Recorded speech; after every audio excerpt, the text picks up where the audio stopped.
Olá, queridos irmãos, que sejam de paz os nossos pensamentos e os nossos sentimentos.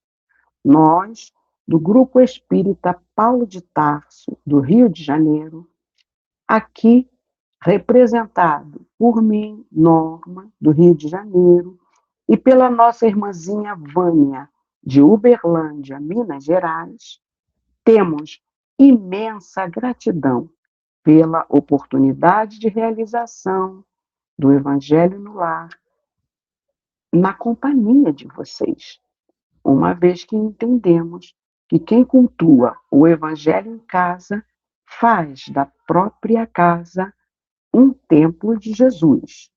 Lembrando que o Evangelho é para ser feito em família, mas caso a pessoa resida sozinha, nada impede que ela o faça sozinha, porque sempre teremos a companhia dos benfeitores de luz, que, em nome de Jesus, estarão nos assistindo, nos inspirando na realização do estudo. Assim explicado, para iniciarmos, vamos fechando os nossos olhos, elevando os nossos pensamentos ao Mestre para a nossa prece inicial. Graças a Deus, obrigado, Mestre querido, Mestre dos Mestres. Aqui estamos reunidos em seu nome para a reflexão do seu Evangelho de amor. Permita, Senhor da vida, que os guias e mentores espirituais aqui presentes, que nos assistem em seu nome, possam nos transmitir as inspirações necessárias para que o nosso estudo transcorra de uma forma plena e compreensível para todos nós. Agradecemos a Ti, Senhor, a esses guias e mentores amigos, mas, acima de tudo, agradecemos ao nosso Pai Maior por essa oportunidade abençoada, a quem pedimos humildemente muita proteção e a devida permissão para iniciarmos o nosso Evangelho no Lar de hoje, dando todos juntos a uma só voz, do fundo dos nossos corações, graças a Deus.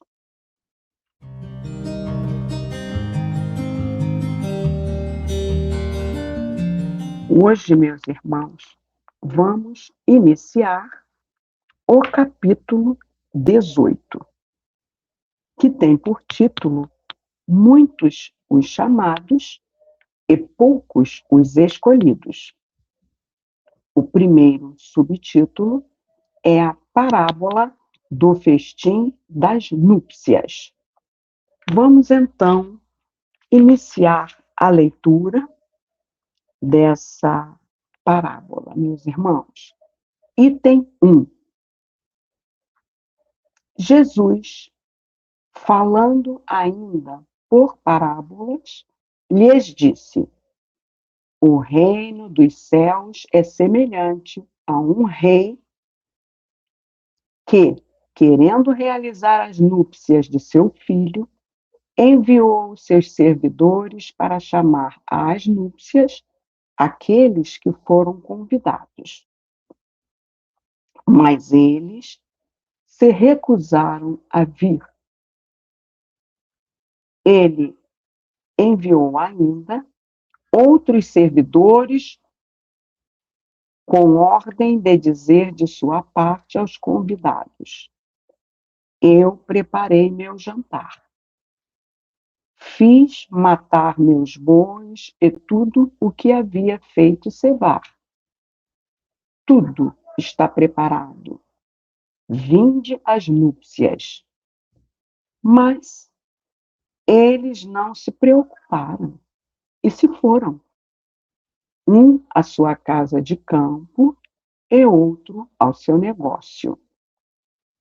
Os outros se apoderaram de seus servidores e os mataram, após lhes ter feito vários ultrajes. O rei, tendo sabido disso, se encheu de cólera e, tendo enviado seus exércitos, exterminou esses homicidas e queimou sua cidade. Vamos dar uma paradinha para refletirmos acerca desse início da parábola. Tá ok, meus irmãos? Bom, em sua sábia pedagogia, Jesus adaptou um ensino transcendente ao cotidiano das pessoas da Palestina do primeiro século, para que elas pudessem entender o que ele estava transmitindo. Culturalmente, meus irmãos, na Palestina da época de Jesus, com o povo agricultor e pastor de ovelhas e cabras, não é? As relações humanas, a mais íntima delas era o casamento. Por isso, Jesus compara o reino de Deus a uma festa de casamento. Assim, nesta parábola, à luz da doutrina espírita, entendemos que o rei representa Deus, o Pai de infinita bondade e anfitrião da vida. E o festim das núpcias simboliza o reino dos céus e a comunhão da alma com Deus. O banquete representa todas as iguarias que Deus provê e oferece gratuitamente ao processo de iluminação de todos os espíritos. As iguarias materiais satisfazem e fortalecem o corpo e, de forma mais profunda, as iguarias espirituais mantêm e vivificam o espírito, impulsionando que ele caminhe pelo caminho do meio, meus irmãos, que faz com que a lei do progresso ocorra de forma mais breve para aquele espírito seguir iluminando-se em direção a Deus. Vamos entender as núpcias do filho agora. Simboliza a união do homem com a mensagem do evangelho pregado pelo mestre e a chegada da era do espírito, onde o amor e a sabedoria devem reinar no coração. Ou seja, meus irmãos, reporta-se ao encontro do ego com o eu crístico do homem, com o Cristo, e da alma com Deus.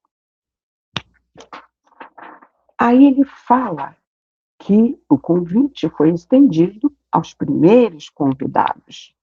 Quem são eles?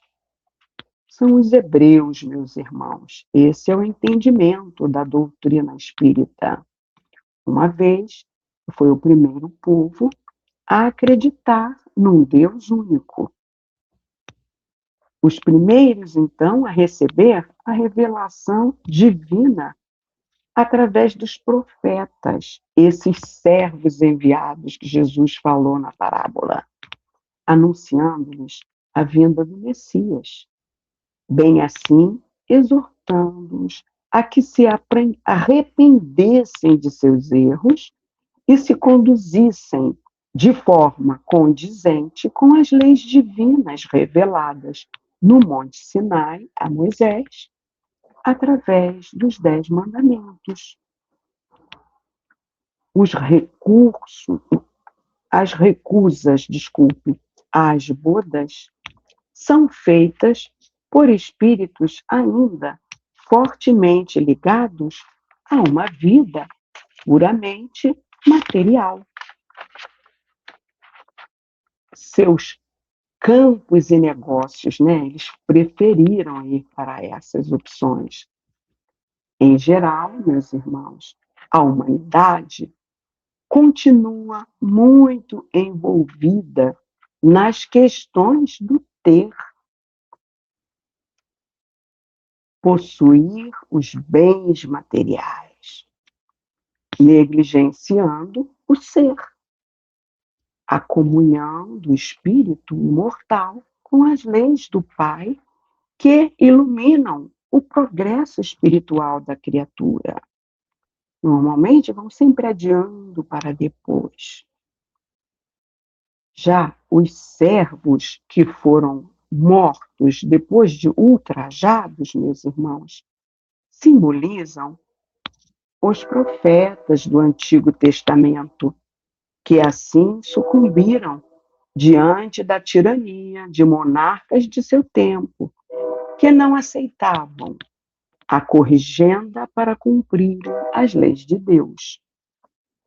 Já atuando no limiar do Novo Testamento, João Batista, que anunciava a vinda do Messias, foi o último e maior profeta antes de Jesus. Ele também foi decapitado por ordem de Herodes Antipas. A alegoria do rei que se tomou de cólera não coaduna, não é, meus irmãos, com o Deus misericordioso, soberanamente justo e bom. Deus não se encoleriza. Por quê? Porque ele não se ofende, meus irmãos, com as nossas mazelas, não é? E aí, vamos prosseguir aqui a leitura para entendermos esse ponto que estamos dizendo. Então, ele disse aos seus servidores: o festim das núpcias está todo preparado, mas aqueles que haviam sido chamados dele não foram dignos. E depois, nas encruzilhadas, a chamar para as núpcias todos aqueles que encontrardes. Seus servidores indo, então, pelas ruas, reuniram todos aqueles que encontraram, bons e maus, e a sala de núpcias ficou cheia de pessoas que se sentaram à mesa. Então, vamos continuar com as explicações aqui antes de terminarmos a leitura. Bom, assim, meus irmãos, as cóleras atreladas às tropas ou exércitos simbolizam os efeitos da lei de causa e efeito, as consequências, às vezes graves para os espíritos que não cumprem as leis de Deus. Quanto ao rei mandar queimar a cidade, a alegoria do fogo relaciona-se à presença de Deus como elemento de purificação, o que a doutrina espírita nos esclarece. Ela diz que as provas e expiações contribuem para o aprimoramento do espírito. Quando não aprendemos pelo amor, o que acontece? Temos que aprender pela dor, não é verdade? Aí, de reencarnação em reencarnação, como diz Paulo de Tarso, o homem velho vai cedendo lugar ao homem novo, que é mais consciente e pleno do seu papel como co-criador da obra divina. Quando o rei fala aos servos, na segunda leitura, e depois as encruzilhadas, e chamai para as bodas todos quantos encontrardes, significa o quê? Significa, meus irmãos, que o evangelho seria pregado a todos os povos, pagãos e idólatras, e que estes, acolhendo a boa nova, seriam admitidos ao festim em lugar dos primeiros, que se mostraram indignos. Não basta, porém, ser convidado, quer dizer, ser membro desta ou daquela igreja, desta ou daquela religião, para tomar posse do banquete celestial. Não. Faz-se necessário, como condição expressa e indispensável, estar-se revestido da túnica nupcial. E o que quer dizer isso? Transformado, não é, meus irmãos? Possuindo pureza, mansuetude e bondade, que caracterizam os verdadeiros seres cristianizados, que agem de acordo com as leis de Deus. Aí eles têm essa túnica nupcial. O seu perispírito está luminoso, não é? No Evangelho segundo o Espiritismo, lá no capítulo 2, nós temos uma explicação disso nas instruções dos espíritos, que trata da comunicação pela psicografia de uma realeza terrestre. A antiga rainha relata sua desilusão ao perceber que o seu orgulho a prejudicou espiritualmente. Então, ela revela ter visto servos e pessoas que ela julgava insignificantes na Terra com um brilho e um grau evolutivo muito superior ao dela. O relato destaca que, no plano espiritual, o que tem valor real são as virtudes e o progresso moral, e não os títulos ou a riqueza material. Vamos então prosseguir aqui com a leitura. O rei entrou em seguida para ver aqueles que estavam à mesa, e tendo notado um homem que não estava com a roupa nupcial, lhe disse: meu amigo, como entrastes aqui sem ter a roupa nupcial? E esse homem permaneceu mudo. Então o rei disse aos seus servos: atai-lhe as mãos e pés, e lançai-o nas trevas exteriores. Aí haverá pranto e ranger de dentes, porque há muitos chamados e poucos escolhidos. São Mateus, capítulo 22, versículos de 1 a 14. Então, vamos entender que o silêncio do convidado sem a túnica nupcial, quando foi abordado pelo rei, sugere a necessidade do silenciamento do passado, ou seja, meus irmãos, o véu do esquecimento em prol do seu bem, quando aquele espírito parte para uma nova experiência reencarnatória. Assim, o amarrai-lhe os pés e as mãos é simbolismo da reencarnação.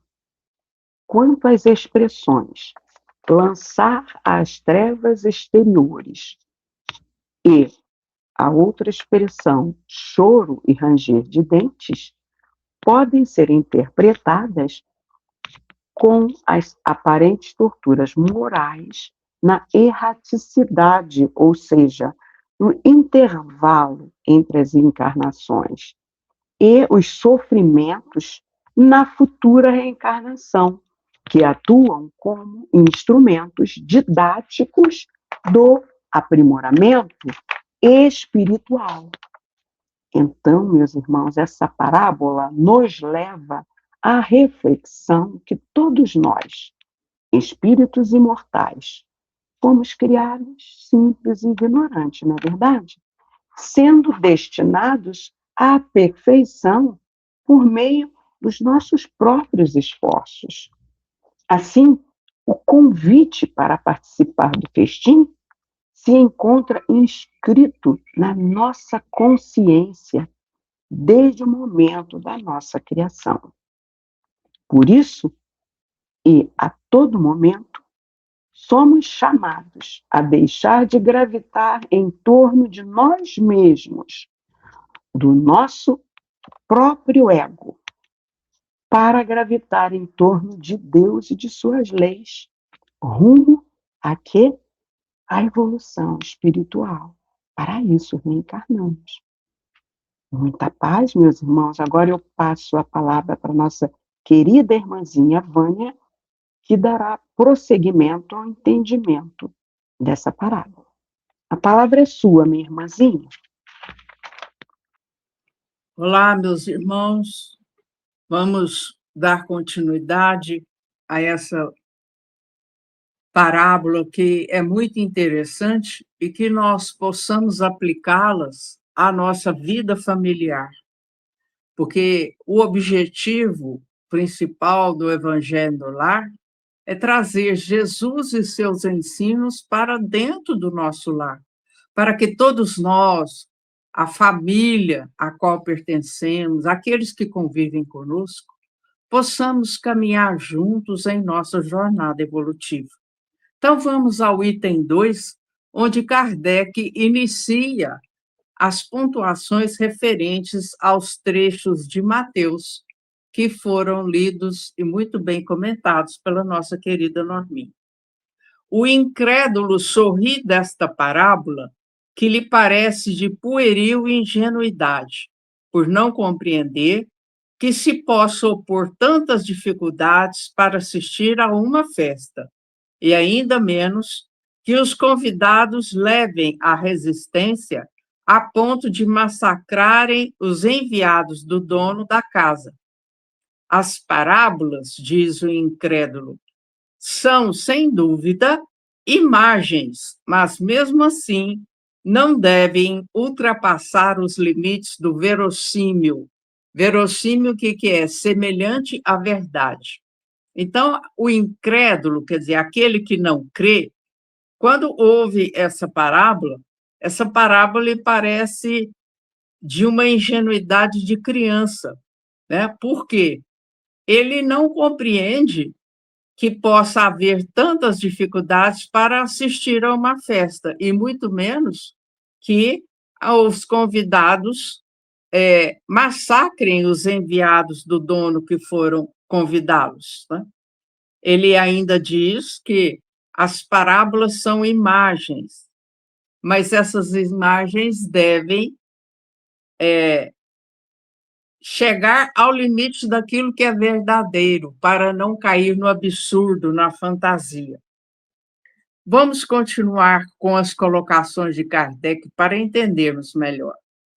Pode-se dizer a mesma coisa de todas as alegorias, das mais engenhosas fábulas, se não forem despojadas de seus envoltórios, a fim de lhes buscar o sentido oculto. Vamos lembrar. Alegorias são representações simbólicas de uma abstração ou de um objeto material. Vou dar um exemplo. A mulher com venda nos olhos, né, a balança de pendurada em suas mãos, representando que a justiça é cega, a justiça humana, né? E aí nós sabemos que as parábolas foram o recurso de que Jesus se utilizou para que os seus ensinamentos fossem compreendidos por aquelas tribos de Israel. Porque nós já vimos aqui, em encontros anteriores, que os hebreus ou os judeus foram os que aceitaram o monoteísmo, isto é, na crença de um só Deus, na existência de Deus, né? Enquanto que as outras tribos eram idólatras e politeístas, adoravam vários deuses.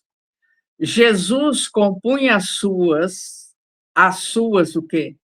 As suas alegorias com os hábitos mais vulgares da vida, mais simples, e as adaptava aos costumes e ao caráter do povo a quem falava. Como ele bem conhecia as várias tribos, não é? Então, Jesus sabia como ele iria falar para que a sua mensagem fosse entendida, né? E o que ele queria mostrar com essa mensagem? Além da existência de um único Deus, a questão, né, da vida espiritual, né? A maioria delas tinha por objetivo fazer penetrar nas massas populares a ideia da vida espiritual. O sentido de muitas parábolas parece ininteligível apenas porque os seus intérpretes não se colocam sob esse ponto de vista. Isto é, que para nós interpretarmos, estudarmos as parábolas de Jesus, que nos chegaram através dos evangelistas, nós temos que concentrar o nosso entendimento na ideia de despertar para a vida espiritual, para aquele povo, para aquelas tribos que ainda eram muito materialistas, que ainda rendiam culto a vários deuses, né? Que tinham muitos vícios morais, né? Então, se nós formos interpretá-las ao pé da letra, elas ficarão incompreensíveis para nós, sem sentido, porque o tempo nosso é outro. Kardec continua. Nesta parábola, Jesus compara o reino dos céus, onde tudo é alegria e felicidade, a uma festa de casamento. Pelos primeiros convidados, ele se refere aos hebreus, que foram os primeiros chamados por Deus ao conhecimento da sua lei. Qual lei é essa, meus amigos? Os 10 mandamentos, né? Que nos chegaram através de Moisés no Monte Sinai. Os enviados do Senhor são os profetas que os vinham exortar, convidar a seguir o caminho da verdadeira felicidade. Suas palavras, porém, quase não eram ouvidas, suas advertências eram desprezadas. Muitos foram mesmo massacrados, como os servos da parábola. Vocês sabiam isso? Que muitos profetas foram massacrados porque o povo não queria ouvir e, quando ouvia, desprezava, não dava importância às suas advertências, aos seus alertas do que aconteceria caso eles não se modificassem. Os convidados que recusam o convite sob o pretexto de terem de ir cuidar de seus campos e de seus negócios, simbolizam as pessoas mundanas, que, absorvidas pelas coisas terrenas, se mantêm indiferentes às coisas celestiais. Então, aqueles que foram convidados e que deram desculpa de ter que cuidar de suas plantações ou então resolver seus negócios, são aquelas pessoas que estão mais preocupadas com as coisas do mundo material, do mundo físico. E elas, assim, são indiferentes às coisas celestiais. O que quer dizer? Não se interessam, para elas não importam, não fazem falta. Era a crença comum entre os judeus daquela época que a nação deles devia conquistar a supremacia sobre todas as outras. Com efeito, Deus não havia prometido a Abraão que a sua posteridade cobriria a terra inteira, mas, como sempre, tomando a forma pelo fundo, eles acreditavam tratar-se de uma dominação efetiva e material. E nós estamos vendo, com o passar dos séculos e dos milênios, né? Estamos no terceiro milênio, que a afirmação de Abraão não se referia à dominação material, à dominação pelo poder das armas, pelo poder político. Não.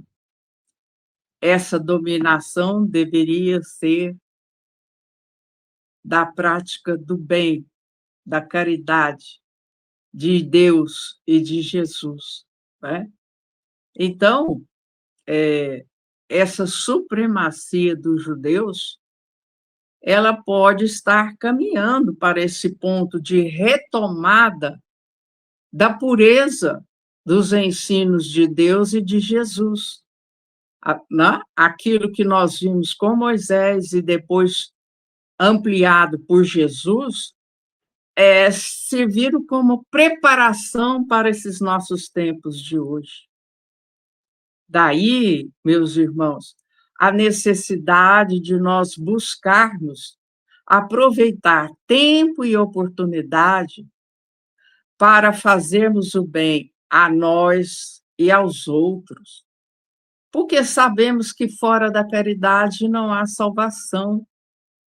Fora da caridade, o nosso espírito estará comprometido com o egoísmo, com o orgulho, com a vaidade, com as preocupações da vida material, e não com as coisas espirituais ou celestes. Enquanto nós estivermos aqui na Terra, preocupemos-nos, sim, com as coisas, com o nosso trabalho, que garante a nossa subsistência, o nosso bem-estar, com algum mínimo de conforto, mas não demos a isso o valor excessivo. Eles são empréstimos que Deus nos concedeu para nós aproveitarmos a nossa reencarnação. O fato de nós estarmos no corpo físico para mais um aprendizado. Mas que, quando esse corpo morre, quando a vida orgânica cessa, retornamos ao mundo espiritual. E o que nós estaremos levando quando retornarmos? O bem que fizemos, as virtudes que desenvolvemos, né?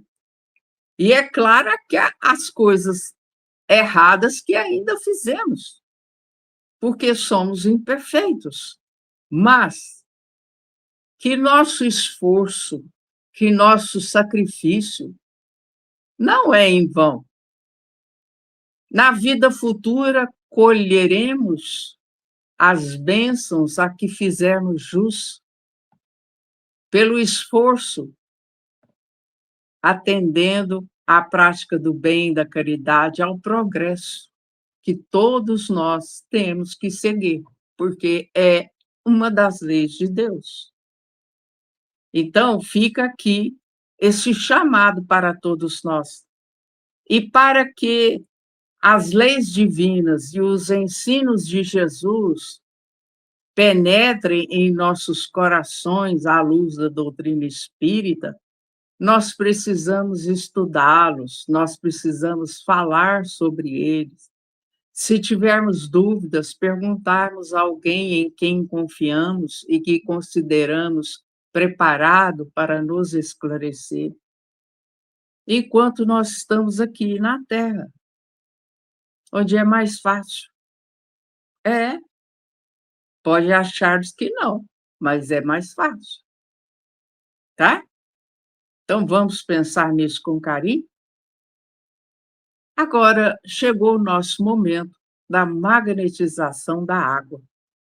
Lembramos a você de o copo, a jarra ou a garrafa que for preparada para você, é só você que poderá tomar dessa água. Quando houver mais pessoas, poderá colocar uma jarra separada que será de uso individual. Terminado o evangelho no lar, todos poderão tomar o equivalente a uma xícara de café, um copinho de café, daqueles copinhos descartáveis, né? Porque a água traz o medicamento específico para cada um, para a necessidade de cada um. E se você for esquecido, programe o seu celular ou deixe um bilhetinho na porta da geladeira, na porta do quarto, e você verá que os benefícios são enormes. E nós convidamos todos para fecharem os olhos, com o pensamento em Jesus, acompanharem o nosso pedido. Pai de misericórdia, Jesus, divino mestre e médico de nossas almas, aqui estamos, Senhor, pedindo a magnetização das águas, colocadas para aqueles que participam conosco do Evangelho no Lar online. Pedimos, Senhor, aos espíritos magnetizadores que derramem sobre elas os medicamentos de que cada um precisa para reequilibrar, restaurar sua energia física, psíquica, emocional e espiritual, trazendo-nos, Senhor, as forças de que necessitamos para prosseguirmos em nossa jornada evolutiva. Sê conosco, Jesus, hoje, amanhã e sempre, que assim seja. E assim, amigos, irmãos, chegamos ao final de mais um Evangelho no Lar online do Grupo Espírita Paulo de Tarso, do Rio de Janeiro. Eu e Norma agradecemos a presença de vocês, a audiência, né?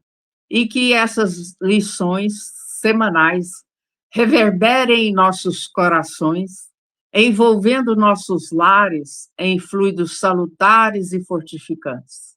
Vamos fazer a nossa prece final? Pai misericordioso, Jesus, nosso irmão maior, aqui nos encontramos no encerramento de nosso estudo de hoje, agradecendo por tudo que nós temos recebido, pelas oportunidades abençoadas de aprendizado e serviço no bem.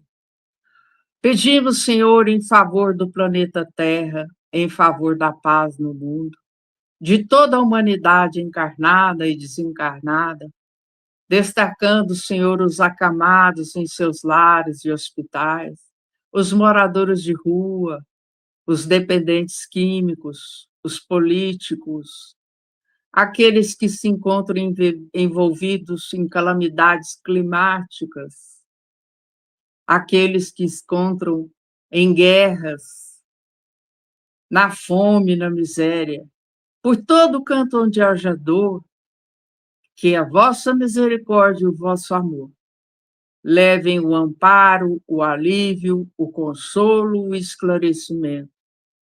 E com a oração que Jesus nos ensinou, nós louvamos, agradecemos e pedimos. Pai nosso que estais no céu, santificado seja o vosso nome.